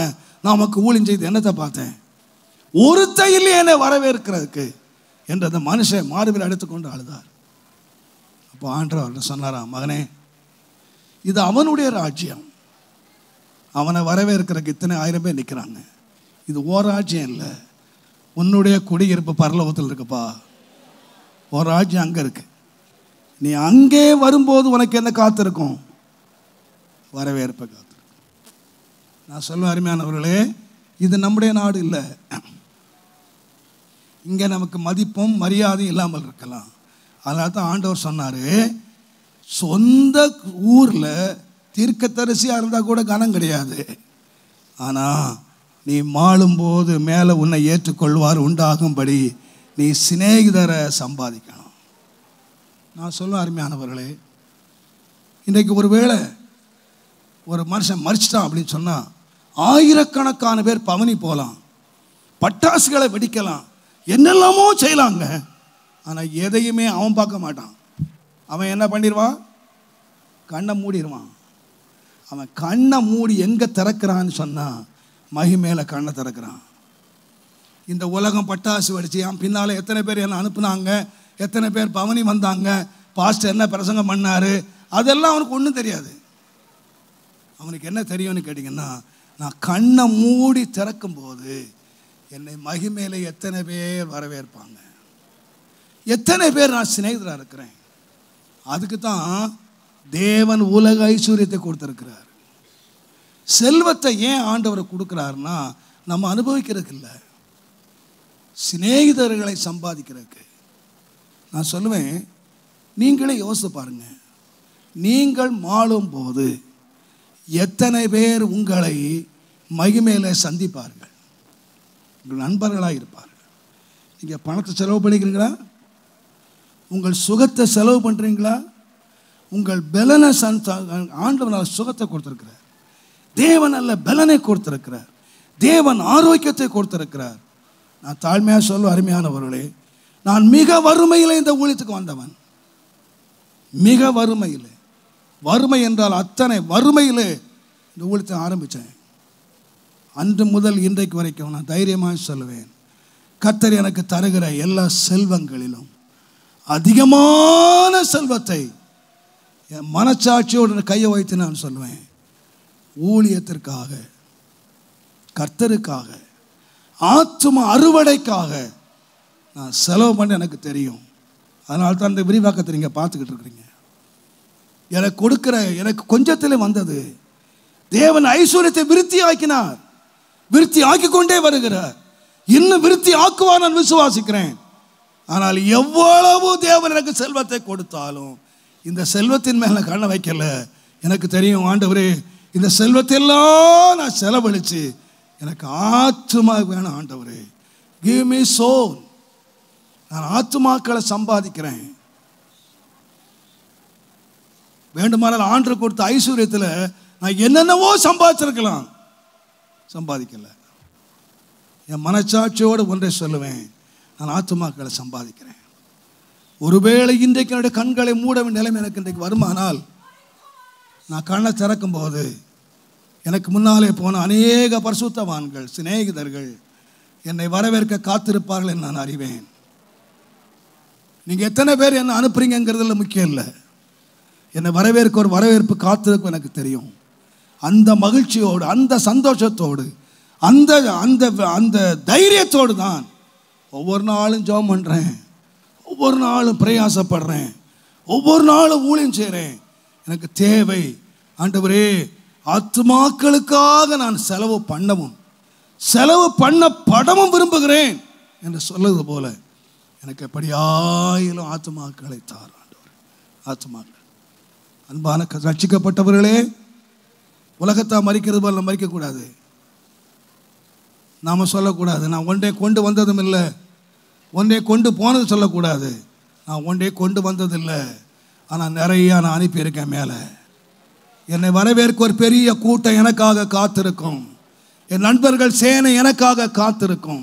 என் பணத்தை செலவழித்து, பொருளை செலவழித்து, என் ஆசைகளை செலவழித்து ஆத்துமாக்களை அறுவடை செய்திருக்கிறேன். அவங்க எனக்காக காத்திருப்பாங்க. அந்த அங்கே தான், அதாங்க மகிழ்ச்சி. பரலோகத்தில் போனால் வேற என்னங்க மகிழ்ச்சி, என்னங்க மகிழ்ச்சி. கர்த்தருடைய நாமத்துக்கு மகிமை உண்டாவதாக. பாருங்கள், இன்றைக்கி சிலர்லாம் போகிறாங்க, இல்லை எங்கள் வெளிநாடெல்லாம் போகிறாங்க. ஆனால் நான்லாம் உண்மையாக வெளியூர் வெளிநாடெல்லாம் போனால் எனக்கு பெரிய மகிழ்ச்சி என்ன தெரியுமா, நம்ம மூலமாக ரட்சிக்கப்பட்டேன்னு சொல்லி 4 பேர் இருக்கான் பாருங்கள், அதை பார்க்குறதாங்க பெரிய மகிழ்ச்சி. Praise the Lord. கர்த்தருடைய நாமத்துக்கு மகிமை உண்டாகுது. நான் பிரான்ஸுக்கு போயிருந்தேன். அப்போது சொன்னார், பாஸ்டர் இங்கே தான் பக்கத்தில் தான் ஈபில் டவர் இருக்குது, ஒரு 2 கிலோமீட்டர் ஈபில் டவர், உலகத்தில் எல்லாரும் பார்க்க 2 கிலோமீட்டர் போயிடலான்னாரு. நான் சொன்னேன், ஈபில் டவர் பார்க்குறதுக்கு பிரான்ஸுக்கு வரல, நான் ஆத்துமாக்களை பார்க்குறதுக்கு பிரான்ஸுக்கு வந்தேன். நான் ஈபில் டவர் பார்க்கல, 2 கிலோமீட்டர் ஈபில் டவர் பார்க்கல. எத்தனையோ ஊருக்கு நான் போயிருக்கேன், பார்த்ததில்லை. எங்கே போனாலும், பிரான்ஸுக்கு போனாலும், எங்கே போனாலும் என்னுடைய இருதயம் எங்கே இருக்குன்னு கேட்டிங்கன்னா சோல். இங்கே சில ஆத்துமாக்களை ஆதாயம் பண்ண முடியுமா, இங்கே சில ஆத்துமாக்களை கர்த்தர் கொன்ற முடியுமா, என்னுடைய பிரயாணத்தில் ஆனாலும் சரி, எதிலே ஆனாலும் எப்படியாயிலும் சிலர் என்ன ஆதாயம் பண்ண முடியுமா, எல்லாருக்கும் எல்லாமானே. விசுவாசிகளே, உங்களுடைய தரிசனம் என்ன, உங்களுடைய எதிர்பார்ப்பு என்ன, உங்களுடைய நோக்கம் என்ன? தேவன் ஒரு விண்ணப்பத்தை, ஒரு விருப்பத்தை உண்டாக்குகிறார். முதலாவது, உன்னை அழைத்த நோக்கம் தேவன் கொண்டு போய் சேர்க்கிறதுக்கு தேவன் விருப்பத்தை உண்டாக்குகிறார். 2வதாக, நமக்குள்ளே ஆத்துமாக்களை பற்றியுள்ள விருப்பம். நாம் ஆளும்போது அநேகர் நம்மை ஏற்றுக்கொள்வதற்காக ஒரு விருப்பத்தை உண்டாக்குறார். மூன்றாவதாக பிலிப்பியர் 1:20, நான் ஒன்றிலும் வெட்கப்பட்டு போகாமல் எப்பொழுதும் நான் ஒன்றிலேயும் வெட்கப்பட்டு போய்விடாதபடிக்கு. நிறைய பாருங்க, நம்ம சொல்றாங்க நம்ம ஜனங்கள் ஒரு நாள் என்ன செய்யாது, நமக்கு நிறைய வசனம் தெரியும், ஆனால் ஒரு நாள் வெட்கப்பட்டு போயிடுவோம். எப்போ வெட்கப்படுவோம் தெரியுமா? அந்த வசனம் வாசித்துருமா? எப்பொழுதும் போல இப்பொழுதும் மிகுந்த தைரியத்தோடு ஜீவனாலாகிலும் சாவினாலாகிலும் கிறிஸ்து என் சரீரத்தினாலே என்னுடைய சரீரத்தினாலே மகிமைப்படுவார் என்று எனக்கு உண்டாயிருக்கிற வாஞ்சைக்கும் நம்பிக்கைக்கும் தக்கதாக அப்படி முடியும். நான் சொல்லுவேன், பவுலுக்கு ஒரு விருப்பம் இருந்துச்சு. என்னன்னா, நான் ஒன்றில் வெட்கப்பட்டு போகணும். ஒரு வசனத்தை வாசிருங்க. 1 யோவான் 2:28. இப்படி இருக்க பிள்ளைகளே, அவர் வெளிப்படும் போது நாம் அவர் வருகையிலே அவருக்கு முன்பதாக வெட்கப்பட்டு போயிடக்கூடாது. அநேகர் வெட்கப்பட்டு போயிடுவாங்க. எப்போ? ஆண்டவர் வெளிப்படும் போது. தைரியமாக இருங்க, வெட்கப்பட்டு போயிடாதீங்க அப்படின்னு எச்சரிக்கையை கொடுக்குறார். இங்கே பவுல் எழுதுகிறார், நான் ஒன்றிலேயும் வெட்கப்பட்டு போகாதபடி என்னுடைய சரீரத்தை ஜீவனால் ஆகிலும் சாவினால் ஆகிலும் கிறிஸ்து என் சரீரத்தினாலே, நல்லா கவனிங்க, அப்போ சரீரத்தினாலே கிறிஸ்துவை மகிமைப்படுத்தாவிட்டால் நாம் என்ன செய்வோம் சொல்லுங்க? வெட்கப்பட்டு போயிடுவோம். கர்த்தர் வரும்போது நம்ம வெட்கப்பட்டு போயிடுவோம். இன்றைக்கி நாம் நினைக்கிறோம் மகிமைப்படுத்துறதுன்னா கையை வைத்து அல்லேலூயா சொல்லுங்க, கை தட்டி அல்லேலூயா சொல்லுங்க, ஸ்தோத்திரம் சொல்லுங்க, இதுதான் நினச்சிக்கிட்டு இருக்காங்க கர்த்தரை மகிமைப்படுத்துகிறதுன்னு. இருக்கலாம், அதுவும் வழி. ஆனால் ஆண்டவர் நமக்கு ஒரு சரீரம் தந்திருக்கிறார். இந்த சரீரத்தை யார் உண்டாக்கினது சொல்லுங்க? தேவன் உண்டாக்கினார். எபிரேயர் 10 தயவு செய்து 5 வாசிங்க. எபிரேயர் 10:5. ஆகையால் அவர் உலகத்தில் பிரவேசிக்கும் போது பலியையும் காணிக்கையும் நீர் விரும்பவில்லை, ஒரு சரீரத்தை எனக்கு ஆயத்தம் பண்ணினீர். உலகத்தில் பிரவேசிக்கும் போது நம்ம காணிக்கையை காட்டிலும் நம்முடைய பலியை ஆண்டவர் விரும்பல. என்ன விரும்பினார்னா ஒரு சரீரத்தை ஆயத்தம் பண்ண. அப்ப இந்த உலகத்தில் பிரவேசிக்கும் போது நம்ம எப்படி வந்தோம் சொல்லுங்க? பயமா இருக்கா? இந்த உலகத்தில் எப்படிங்க வந்தோம்? காத்தா வரல, சரீரத்தோட வந்தோம். இந்த சரீரத்தை யார் ஆயத்தம் பண்ணினது? தேவன். அல்லேலூயா. அந்த சரீரத்தை ஆயத்தம் பண்ற வேலையை மட்டும் நம்மகிட்ட ஆண்டவர் கொடுத்துருந்தா நம்ம வேற மாதிரி ஆயத்தம் பண்ணியிருப்போம். நல்ல வெள்ளையா, நல்ல பெயிண்ட் அடித்து, நல்ல மேக்கப் எல்லாம் போட்டு நல்ல அழகாக பிறந்திருப்போம். ஆனால் நம்மளை மாதிரிலாம் அந்த கருப்பு கருப்பாலாம் பிறந்திருக்க உண்டாக்குற வேலையை யார் வச்சுக்கிட்டா? அவரே வச்சுக்கிட்டார். அது கருப்பாக இருக்கோ, வெள்ளையாக இருக்கோ, கோணையாக இருக்கோ, நேராக இருக்கோ, என்ன இருக்கோ, உண்டாக்குற வேலையெல்லாம் யார் உண்டாக்குனா? சரி, இதை உண்டாக்குறது எதுக்காக என்று கேட்டால், இந்த சரீரத்திலே ஜீவன் இருக்கோ, இந்த சரீரம் செத்து போச்சோ, ரெண்டு நடந்தாலும் இந்த சரீரத்தினாலே யார் மகிமைப்படணும்? நம்ம நினைக்கிறோம் பரவாயில்ல, 2 ஆம்பளை பிள்ளையா பிறந்துருச்சு, எப்படியும் சம்பாதிச்சு தருவான். ஐயோ, ஆம்பளை பிள்ளை பிறந்தா சாக்லேட் என்ன, லட்டு என்ன, பிரியாணி என்ன, ஃபஸ்ட்டு பர்த்டே என்ன, என்னென்னமோ கொண்டாடுறான். யார் ஆம்பளை பிள்ளை பிறந்தா ஏன் என்ன செய்வான்? சம்பாதிச்சு தருவான். பொண்ணு பிறந்தா தலையை தொங்க போட்டுக்கிறான். நான் சொல்லுவேன், எதுக்கு நினைக்கிறாங்கன்னா, இந்த சரீரம் எதுக்கு ஆயத்தம் பண்ணப்பட்டுச்சுன்னா என் பிள்ளைய சம்பாதிக்கிறதுக்கு, அமெரிக்கா அனுப்புறதுக்கு, என்ஜினியர் ஆக்குறதுக்கு, டாக்டர் ஆக்குறதுக்கு. சிலர் கற்பனையே அப்படித்தான். ஆம்பளை புள்ளானா டாக்டர், ஆம்பளை பிள்ளையானா என்ஜினியருக்காக கர்த்தர் ஆயத்தம் பண்ணிருக்கார். பொட்ட பிறந்தனா என்றைக்காவது அடுத்த வீட்டுக்கு போகிறது தானே, நம்மளே முடிவெடுத்துட்டோம். ஆனால் இது ஆணோ இது பொண்ணோ, ஒரு சரீரத்தை தேவன் கொடுத்திருந்தார். ஆனால் எதுக்குன்னு கேட்டீங்கன்னா சம்பாதிக்கிறதுக்கு இல்லை, அமெரிக்காவுக்கு லண்டனுக்கும் போறதுக்கு இல்லை. இந்த சரீரத்தை தேவனுக்கு மகிமையாக வைத்திருக்கும்படியா, சாவினால் ஆகிலும் ஜீவனால் ஆகிலும் என் சரீரத்தினாலே கிறிஸ்து மகிமைப்படுவார் என்று எனக்கு உண்டாயிருக்கிற வாஞ்சைக்கும் நம்பிக்கைக்கும் தக்கதாக அப்படி முடியும். நான் இப்போ இருக்கிறது, எனக்கு இந்த விருப்பம் இல்லைங்க வாழ்கிறது, உங்களுக்கு பிரயோஜனமாக நான் வாழ்ந்துக்கிட்டு இருக்கேன். நான் மரிச்சாலும் அது கர்த்தருக்கு மகிமையான அடக்கம் எப்படி இருக்குன்னு கேட்டிங்கன்னா மகிமையாக இருக்கும். இந்த சரீரத்தில் கர்த்தர் மகிமைப்படுவார். அப்போ சொல்கிறேன், கர்த்தர் சரீரம் கொடுத்துருக்காருங்க. இந்த சரீரம் எதற்காக என்று கேட்டால் நான் சொல்லுவேன், கர்த்தரை மகிமைப்படுத்துவதற்காக. ஆகையினாலே தான் நீங்கள் ரோமர் 11ஆம் அதிகாரம் கடைசி வசனத்தையும் 12ஆம் அதிகாரம் 1ஆம் வசனத்தையும் வாசித்தீங்கன்னா வாசித்து பாருங்க. சகலமும் அவராலும் சகலமும் அவராலும் அவர் மூலமாயும் சகலமும் அவராலும் அவர் மூலமாயும் அவருக்காகவும் இருக்கிறது. அவருக்கே என்றென்றைக்கும் மகிமை உண்டாவதாக. சகலமும் சொன்னா எல்லாமே, தேவன் உலகத்தில் உண்டாக்கின எல்லாமே அவராலும் அவர் மூலமாயும் அவருக்காக உண்டாக்கப்பட்டிருக்கிறது. வாசிங்க. அப்படி இருக்க சகோதரரே,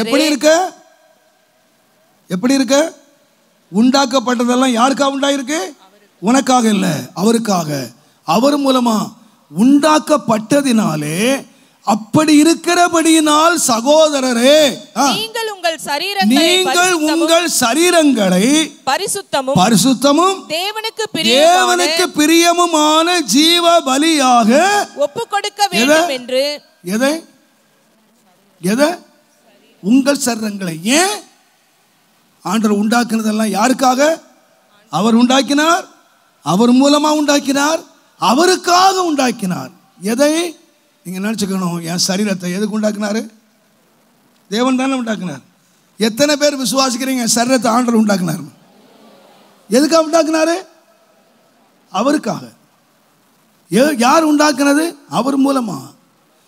அவருக்காக இந்த சரீரத்தை உண்டாக்கினதுனால சகோதரரே, தாவீது சொன்ன மாதிரி உம்முடைய கையிலிருந்து வாங்கினோம், உமக்கே கொடுக்கிறோம். இந்த சரீரம் என்கிட்ட வாங்கின ஆண்டவரே, இந்த சரீரத்தை உமக்கிட்டே கொடுத்துட்றேன், இதுதான் நீங்கள் செய்யத்தக்க புத்தி உள்ள ஆராதனை, மற்ற எல்லாமே புத்தி இல்லாத ஆராதனை. அப்போ நான் சொல்லுவேன், சகோதரராகிய நான் நம்முடைய சரீரத்தை ஆண்டவர் கையில் ஒப்பு கொடுக்கணும். ஏன்னு கேட்டால் இந்த சரீரத்தில் ஒரு பெரிய திட்டத்தை ஆண்டவர் வச்சிருக்காரு. இந்த சரீரத்தை உண்டாக்கின தேவன் ஒரு பெரிய திட்டத்தோடு சரீரத்தை உண்டாக்கியிருக்கார். நீங்கள் வாசித்தால் நீங்கள் பிலிப்பியர் 3ஆம் அதிகாரம் தயவு செய்து 21ஆம் வசனத்தை வாசியுங்கள். அவர் எல்லாவற்றையும் தனக்கு கீழ்ப்படுத்தி கொள்ளத்தக்கதாக தம்முடைய வல்லமையான செயலின்படியே நம்முடைய அற்பமான சரீரத்தை, என்ன சரீரம்? என்னுடைய என்ன சரீரம்? அற்பமான சரீரத்தை நம்முடைய மகிமையான சரீரத்துக்கு ஒப்பாக மறுரூபப்படுத்துவார். அல்லேலூயா. அப்ப ஆட்சிட்ட என்ன? நம்ம சரீரம் என்ன சரீரம்? அற்பமான சரீரங்க, அற்பமான சரீரம். ஏங்க நான் யோசித்து பார்ப்பேன் அடிக்கடி,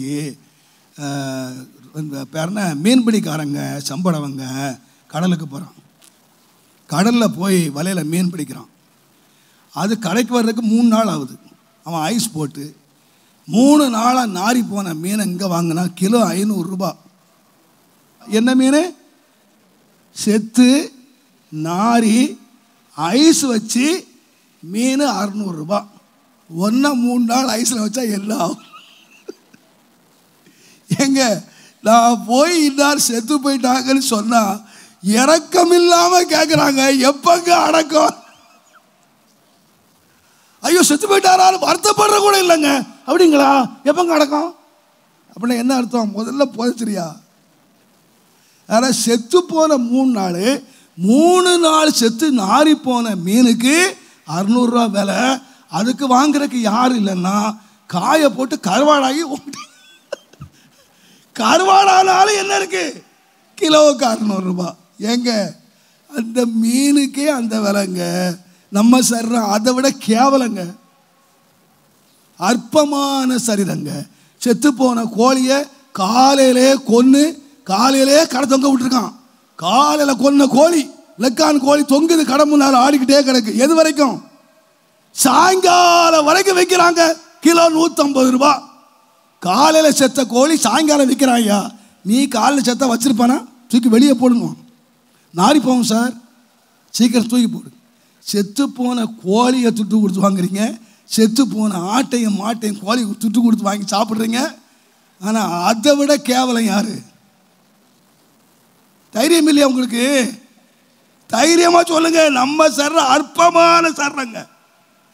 இந்த சரீரத்தில் தேவ திட்டம் என்னன்னு கேட்டீங்கன்னா, இந்த சரீரத்தை மறுரூபப்படுத்தணும்.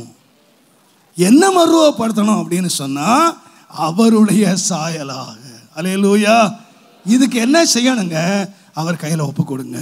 ரூபம் பண்ணுகிற அந்த சரீரத்தை தம்முடைய ரூபமாக மாற்றுகிற அவருடைய வல்லமை சரீரத்தில் இறங்குறதுக்கு ஒப்பு கொடுங்க. நீங்கள் தயவு செய்து நீங்கள் யோசித்து பாருங்க. நம்ம சரீரத்தை மாதிரி அற்பமானது ஒன்றுமே இல்லைங்க. நான் அடிக்கடி சொன்னாலும் சொல்லிடுறேங்க, அவங்க தெரிஞ்சுக்க. இன்னும் நீங்கள் விளங்குறக்கா சொல்கிறேன் பாருங்க. நீங்கள் டேபிளில் உட்காந்து சாப்பிட்றீங்க, அங்கே ஒரு ஊறுகாய் பாட்டில் இருக்குது. நீங்கள் போய் அந்த ஊறுகாவில் நீங்கள் சாப்பிடுங்கன்னா, அந்த ஊறுகாவை கையை போட்டு எடுத்தீங்கன்னா உங்கள் ஒய்ஃப் ஏங்க கையை போட்டுறாதீங்க. ஊறுகாய் என்ன செய்யும்? கெட்டு போகும். கெட்டு போமா சிஸ்டர்? ஊறுகாயில் கைப்பட்ட என்ன செய்யும்? ஆனால் என்ன செய்யணும்? பக்கத்தில் 10 பைசா பிளாஸ்டிக் ஸ்பூன் இருக்கு. அந்த பிளாஸ்டிக் ஸ்பூனுக்கு விலை 10 பைசா ஐயா. 10 பைசா பிளாஸ்டிக் ஸ்பூன் பட்டா ஊரா கெட்டு போவாது. புண்ணியவான ஓ கைப்பட்டா நாரி போகும். இப்ப தெரியுது அவங்க கை எவ்வளவு அற்பமான கைன்னு. இதை வச்சுட்டு என்னெல்லாம் பண்றையா? இந்த அற்பமான பிளாஸ்டிக் ஸ்பூனுக்கு வேலை வராது உன் கை. இதை வச்சுட்டு பெரிய வீராப்பெல்லாம் பேசிக்கிட்டு இருக்க. 20 லட்சம் ரூபா 30 லட்சம் ரூபாய் வீட்டை கட்டுறாங்க. வீட்டை கட்டிட்டு கடைசியில் 10 ரூபாய்க்கு ஒரு பூசணிக்காய் கட்டுறான். எது கட்டுறான்? 10 ரூபாய் பூசணிக்காய் தான் குடும்பத்தை காப்பாற்றும், வீட்டை காப்பாற்றும். பாவி உன் கண்ணு பட்டா உருப்பட. உன் கண்ணுக்கு விலை எவ்வளவு தெரியுமா? 10 ரூபா பூசணிக்காய் விலை கூட கிடையாதுயா. இதை வச்சுட்டு எங்கெங்கேயோ ஆட்டிக்கிட்டு கண்ணு. அதுக்கு என்ன மை அடிக்கிற, அதுக்கு என்ன என்னென்னமோ சோக்கல் அடிக்கிற. 10 பைசா பூசணிக்காய் வேலை பெறாத கண்ணை வச்சுக்கிட்டு என்னமோ பெரிய கண்ணு, அழகிய கண்ணு, பொன் கண்ணு, இந்த கண்ணு இந்த கண்ணு. எங்க காட்டுக்கு போங்க, பெரிய பெரிய யானைங்க வாழுதுங்க. நம்ம காலை மாதிரி 4 அகலம் இருக்குங்க. அது என்னாலும் நடக்குதுங்க. ஒரு புல்லு பட்டு போச்சா? ஆனால் நீங்கள் நடந்து பாருங்க, 10 வாட்டி நடந்தீங்கன்னா அது ஒத்த வழி பாதி ஆயிரும். அத்தனை புல்லு பட்டு போவுங்க. நம்ம கால் பட்டா, யார கால் பட்டா புல்லு வளருது, நம்ம கால் பட்டா உருப்படாது. இதாங்க நம்ம சரீரம், அற்பமான சரீரம். இந்த சரீரத்தை ஆசீர்வாதமான சரீரமாக தேவன் மாற்றுறதுக்கு தேவன் தம்முடைய வல்லமையின் படியே இந்த வல்லமை இறங்கணுங்க.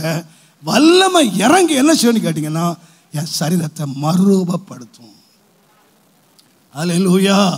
என்ன மறுரூபப்படுத்தும்னா, இயேசுவை போல அவருடைய சாயலுக்கு ஒப்பாக, அவருடைய சாயலுக்கு ஒப்பாக. அப்போ நாம் ஒரு சாயலுக்கு ஒப்பாக மாறணுங்க. இந்த சரீரம் மாறுறதுக்கு நம்ம ஆண்டவர் கையில் ஒப்பு கொடுத்தா இவர் மறுரூபப்படுத்துவார்.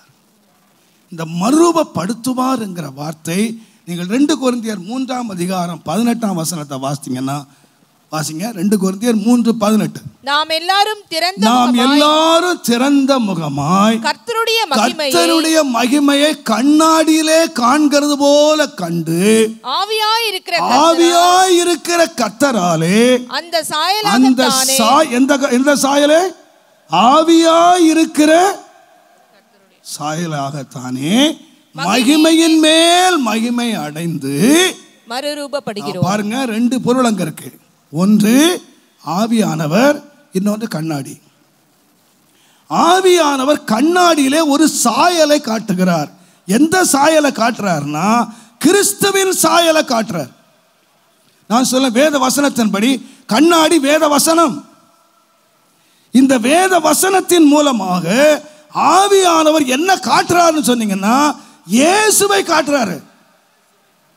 இயேசுவை காட்டுறார்.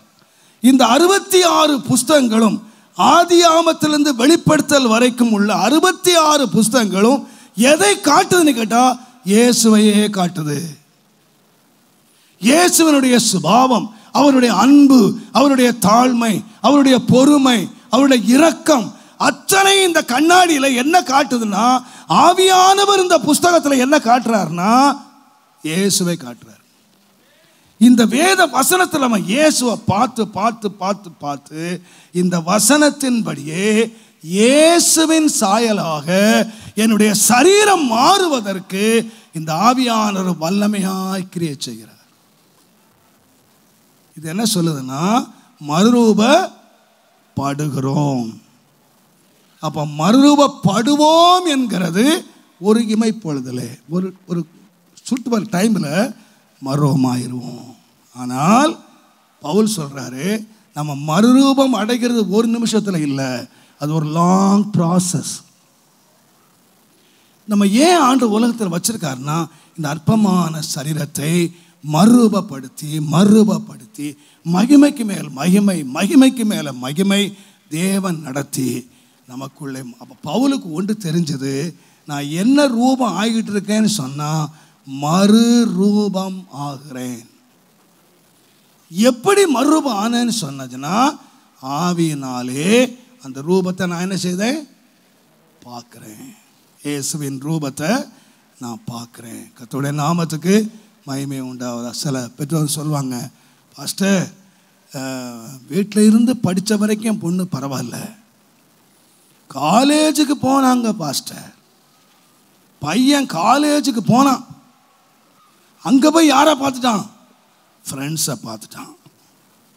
இப்போ டைட் ஆயிடுச்சு, லூஸ் ஆகிடுச்சு, இப்போ என்னமோ வளர்ந்துடுச்சு, எங்கெல்லாம் பின்னாலெல்லாம் வளருது, என்னெல்லாமோ நடக்குது.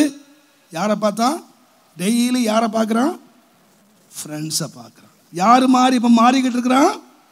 ஃப்ரெண்ட்ஸ் மாதிரி மாறிக்கிட்டு இருக்கான். ஏன்னு கேட்டால் அவனோடவே உட்காந்துருக்கான், அவனோடவே பழகிறான், அவனோடவே பேசுகிறான். ஆனால் ஒரு கூட்ட மக்கள் ஆவியிலே நிறைந்து கர்த்தருடைய வசனத்துக்கு முன்பாக உட்கார்ந்து தேவ சாயலை பார்த்து பார்த்து அந்த சாயலாக மறுரூபமாகிறார்கள். இந்த மறுரூபம் ஆகி ஆகி ஆகி கடைசியில் ஒரு இமைப்பொழுது, ஆண்டவர் வர்ற நேரம் ஒரு இமைப்பொழுது. நான் சொல்லியிருக்கேன் அடிக்கடி, ஒரு கோழி முட்டையை எடுத்து ஒரு கோழிக்குள்ளே வச்சிங்கன்னா அந்த கோழி நல்ல செட்டைக்குள்ளே வச்சுக்கிட்டு அது என்ன செய்யும்னு கேட்டிங்கன்னா ஒரு நாள் முன்னால் தள்ளும், தம்முடைய சித்தத்தை அந்த முட்டையிலே நிறைவேற்றும். அந்த முட்டையிலே தாய்க்கோழி சித்தத்தை நிறைவேற்றும். ஒரு நாள் முன்னால் வைக்கும், ஒரு நாள் பின்னால் வைக்கும், ஒரு நாள் வெளியே வைக்கும், ஒரு நாள் தன்னுடைய பிரசன்னமே இல்லாமல் என்ன செய்யும், வெளியே வச்சிடும். நீங்கள் பார்த்ததே இல்லை போல் இருக்கு. முட்டை வச்சு பாருங்க. நான் எப்படி முட்டை பொறிக்கணும் பார்த்துக்கிட்டே இருந்தேன். சும்மா பேசக்கூடாது இல்லை, பாருங்க. ஒரு நாள் முட்டையை தூக்கி முன்னால் வச்சுருக்கோம், கழுத்து பக்கம் வச்சுருக்கோம், ஒரு நாள் பின்னால் வச்சுருக்கோம். முட்டைக்கு ரொம்ப சூடாகிடுச்சுன்னா முட்டையை தூக்கி வெளியே வச்சிடும். பிரசன்னமே இல்லாமல் தாயை விட்டு தூரமாக வச்சிடும். முட்டை கற்றுக்கூடாது, ஐயோ எங்கள் அம்மா என்ன கைவிட்டாள், கைவிடலை, உள்ள வேலை ப்ராசஸ் ரொம்ப சூடாகிடுச்சு, நீ உள்ள ப்ராசஸ் நடக்குது. இப்போ பாருங்கள், இந்த முட்டைக்கு தெரியும் வெளியே தோடு அப்படி தான் இருக்குது, ஆனால் முட்டைக்கு தெரியும் உள்ள. எங்கள் அம்மா சமூகத்துக்கு வர முன்னால் நாங்கள் 2 பெரிய ஆட்களாக இருந்தோம். ஒன்று மஞ்சள், இன்னொன்று வெள்ளை. 2 துருவங்கள் உள்ள இருந்துச்சு. இப்போ அந்த 2 ஒன்றாச்சு. 2 துருவங்கள் அம்மா பிரசன்னம் சேர சேர என்னாச்சு? மஞ்சளும் வெள்ளையும் ஒன்றாயிடுச்சு. இப்போ 2 பேரும் ஒருமனப்பட்ட போது அது குஞ்சாச்சு. இன்னைக்கு நிறைய அம்மா செட்டைக்குள்ளே வந்ததெல்லாம் இன்னும் 2ஆக தான் இருக்கு. நான் வெள்ளை, நீ மஞ்ச, நீ அந்த ஜாதி, நான் இந்த ஜாதி, நான் அந்த கோத்திரம், இந்த கோத்திரம், எல்லாம் 2ஆவே தான் இருக்கு. ஆனால் 2ம் ஒன்றாகி இது குஞ்சா மாறுச்சு. இப்போ பாருங்க, அதுக்குள்ள இந்த ரூபம் மாறி தோல் அப்படித்தான் இருக்கு, ஓடு அப்படித்தான் இருக்கு. ஆனால் 21ஆவது நாளில் காலையிலையோ சாயங்காலத்திலையோ மத்தியானத்திலையோ ராத்திரியிலையோ நீங்க முட்டை அடை வச்ச கூட்டில் இருந்து அல்லேலூயா அல்லேலூயா அல்லேலூயா சோத்திரம் சோத்திரம் சோத்திரம் சோத்திரம் சோத்திரம் கேட்கும். நீங்க போய் அந்த கூட்டை திறந்து பார்த்தீங்கன்னா இந்த மேலே வச்சிங்களா அம்மா, அதே சாயல்ல உள்ள 10 குஞ்சு ஓடிக்கிட்டு இருக்கோம். கீச்சு கீச்சு சோத்திரம் சோத்திரம் சோத்திரம் praise Lord praise Lord praise Lord praise Lord. எப்படி வந்துச்சு? இந்த அம்மாவுடைய சித்தத்தை இந்த முட்டை நிறைவேற்றுச்சு. நீ என்னை எந்த பக்கம் வச்சாலும், முன்னால் வச்சாலும் இருப்பேன், நீ பின்னால் வச்சாலும் இருப்பேன், வெளியே தள்ளினாலும் கைவிட்டாலும் நான் விட மாட்டேன், இங்கேயே உட்கார்ந்திருப்பேன் என்ற அந்த சித்தத்துக்கும் தாயினுடைய விருப்பத்துக்கும் விடும் பொழுது இந்த முட்டை அறியாத ஒரு வல்லமை அந்த முட்டைக்குள்ளே இறங்கி ஒரு பெரிய சாயலை உண்டாக்கிச்சு. இப்போ பாருங்க, அந்த குஞ்சு நினையாத வேளையில் தன்னுடைய ஓட்டை உடைச்சிக்கிட்டு அது வெளியே வரும். கர்த்தருடைய அது அந்த குஞ்சு யார் உடைக்கிறது? அம்மா உடைக்காது, குஞ்சு தாங்க உடைக்கும். இனிமேல் லோகமும் வேண்டாம், இந்த முட்டையும் வேண்டாம், நான் வந்துடுறேன் அம்மா கூட. அது வெளியே வந்துடும், இனிமேல் உட்கார்ந்துருக்காது, அது உடைச்சிட்டு வெளியே வந்துடும். நான் சொல்லுவேன், நீங்கள் இமைப்பொழுதிலே மறுரூபம் ஆவீர்கள் என்று சொன்னால் எப்படி நடக்கும்னு சொன்னீங்கன்னா, தேவன் வல்லமையோடும் மகா பிரதான சத்தத்தோடும் தேவன் ஆகாயத்திலே தோன்றுவார். அவருடைய பிரசன்னத்திலே மகிழ்ந்து மறுரூபமாகி காத்திருக்கிற கூட்டத்தார் தேவன் ஆகாயத்திலே வரும்போது அல்லேலூயா பாடி ஒரு இமைப்பொழுதிலே அவர்கள் எல்லாரும் பறந்து போயிடுவாங்க. யாருன்னு கேட்டா ஆயத்தமாக இருந்தவர்கள். நீங்க யோசிச்சு பாருங்க, என் அற்பமான சரீரம், என் அற்பமான கை, என் அற்பமான கண், என் அற்பமான கால், இந்த உலகத்துக்கு நான் அர்ப்பணிக்க மாட்டேன். தங்கச்சி, தம்பி, இந்த உலகத்துக்கு அர்ப்பணிச்சு இந்த உலகத்தோடு அழிஞ்சு போயிடாத. இந்த சரீரத்து மேலே உனக்கு தேவனுடைய பெரிய திட்டம் ஒன்று இருக்கு, பெரிய நோக்கம் இருக்கு. உன் கை இயேசுவின் கையா மாறணும், உன் கண் இயேசுவின் கண்ணா மாறணும், உன் சரீரம் இயேசுவின் சரீரம் மாறணும். இதுக்காக தான் இந்த சரீரத்தை ஆண்டவர் உண்டாக்கினார். இந்த நோக்கத்தை நீ மறந்துடாத, இந்த நோக்கத்தை நீ விட்டுறாத. இந்த நோக்கத்துக்கு உன் சரீரத்தை நீ ஒப்பு கொடுத்தால், இந்த ஒப்பு கொடுத்த வேளையிலே கர்த்தருடைய வல்லமை இறங்கி இந்த சரீரத்தை மறுரூபப்படுத்துவதற்கு ஒப்பு கொடுப்பேன். ஆனால் நான் வெட்கப்பட மாட்டேன். அவர் வரும் நாளிலே நான் அவரோடு கூட நான் போவேன், நான் அவரை சந்திப்பேன். அவர் வரும் நாளிலே என்னை கரம் அசைத்து என்னை கூப்பிட்டு சேர்த்து கொள்ளுவார். அந்த நாளிலே நான் அவரோடு கூட ஒரு பெரிய மகிழ்ச்சியோடு இந்த ஓட்டத்தை நான் முடித்த மகிழ்ச்சியோடு இருப்பேன். அல்லேலூயா அல்லேலூயா. எத்தனை பேர் தைரியமாய் சொல்வீர்கள், என் சரீரத்தை நான் அர்ப்பணிக்கிறேன் கர்த்தாவே, அவர் வரும் நாளிலே என்னை கரம் அசைத்து எல்லாம் ஜெபம் பண்ணுவோம், கூப்பிட்டு சேர்த்து கொள்வார். அவர் வரும் நாளிலே என்னை கரம் அசைத்து அன்பாய் கூப்பிட்டு சேர்த்து கொள்வார். அவர் சமூகமதில் ஆடி பாடியே மகிழ்ந்திடுவே. அவர் சமூகமதில் அங்கே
தந்த ஒரு பலனை அவர் வரும் வரை காத்து கொள்வேன். என்னை நம்பி அவர் தந்த ஒரு பலனை அவர் வரும் வரை காத்து கொள்வேன். என்னை நம்பி அவர் தந்த ஒரு பலனை அவர் வரும் வரை காத்து கொள்வேன். என்னை நம்பி அவர் தந்த ஒரு பலனை அவர் வரும் வரை காத்து கொள்வேன். என்னை நம்பி அவர் தந்த ஒரு பலனை அவர் வரும் வரை காத்து கொள்வேன். என்னை நம்பி அவர் தந்த ஒரு பலனை அவர் வரும் வரை காத்து கொள்வேன். என்னை நம்பி அவர் தந்த ஒரு பலனை அவர் வரும் வரை காத்து கொள்வேன்.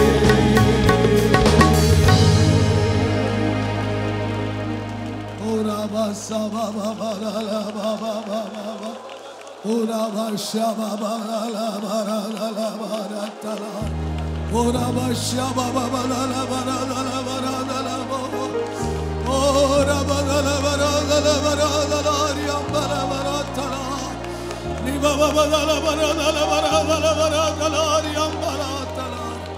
ஹalleluya ஹalleluya ஹalleluya. மகிமை மகிமை மகிமை மகிமை ஆண்டவரே மகிமை ஆண்டவரே மகிமை ஆண்டவரே மகிமை ஆண்டவரே மகிமை. எங்கள் ஆண்டவரே எங்கள் ஆண்டவரே எங்கள் வாழ்க்கையில் நிறைவேற வேண்டிய உம்முடைய விருப்பம் எங்களுடைய விருப்பம் அல்லப்பா. உம்முடைய விருப்பம் பூர்ணமாய் நிறைவேறுவதற்கு எங்களை முற்றிலுமாய் ஒப்பு கொடுத்து நாங்கள் அர்ப்பணிக்கிறோம். தயவாய் இறங்கி ஆசீர்வதித்து நம்முடைய உன்னதமான உயர்ந்த நாமத்தை மகிமைப்படுத்தி நடத்தும் தேவ கிருபை ஒன்றே தாங்குவதாக நாங்கள் ஒருவராயில் வெட்கப்பட்டு போய்விடாதபடி ஆண்டவரே கிறிஸ்துவின் நாளுக்கென்று துப்புரவானவர்களாய் நாங்கள் இருக்க ஆண்டவரே எங்கள் சரீரத்திலும் எங்கள் தேவனை மகிமைப்படுத்த எங்களை ஆசீர்வதியும் நடத்திக்கொள்ளும் இயேசுவின் நாமத்தில் பிதாவே.